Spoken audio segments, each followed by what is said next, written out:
Hi சொந்தங்களே, இன்றைக்கி சுவையான சுண்டல் எப்படி செய்யலான்னு பார்க்கலாம் வாங்க. ஸ்கூல் முடிச்சுட்டு டயர்டாக திரும்பி வர்ற குழந்தைங்களுக்கு இந்த மாதிரி சுவையாக சுண்டல் செஞ்சு கொடுங்க, விரும்பி சாப்பிடுவாங்க. ஆட்டுக்கறிக்கு இணையான சத்து இந்த சுண்டல் இருக்குது. அதனால் இதை வெறும் வயிற்றில் சாப்பிட்றதுனால ரொம்ப பயன்கள் கிடைக்கும். இதை நம்புங்க. நம்பிக்கை தான் வாழ்க்கை, வாழ்க்கை தான் நம்பிக்கை. நீங்கள் சுண்டல் ரெகுலராக சாப்பிட்டு வந்தீங்கன்னா உடல் எடை குறையும்.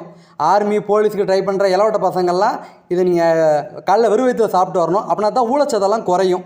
சருமத்துக்கு கிடைக்க வேண்டிய மக்னீசியம் ரொம்ப கிடைக்கும்.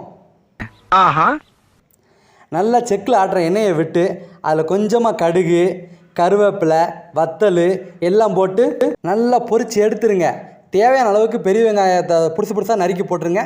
சின்ன வெங்காயம் போட்டாலும் ரொம்ப சுவையாக இருக்கும்.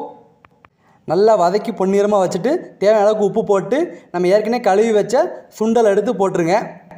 நல்லா பெரட்டி எடுத்துருங்க. இந்த மாதிரி ஆரோக்கியமான சுண்டல் செஞ்சு கொடுக்கறதுக்கு வெறும் 1/4 மணி நேரம் தாங்க ஆகும். குழந்தைங்களுக்கு ரொம்ப சத்தான பொருளும் கூட. பெரியவங்க சின்னவங்க எல்லாருமே சாப்பிடலாம். தேவையான அளவுக்கு தேங்காய் சில்லை நல்லா துருவி போட்டு ஈவினிங் டயத்தில் டீயோட சுண்டல் வச்சு சாப்பிடுங்க. சூப்பராக இருக்கும். நம்ம பிடிச்சிருந்தா நம்ம வீடியோக்கு ஒரு லைக்கை தட்டி விட்டுருங்க.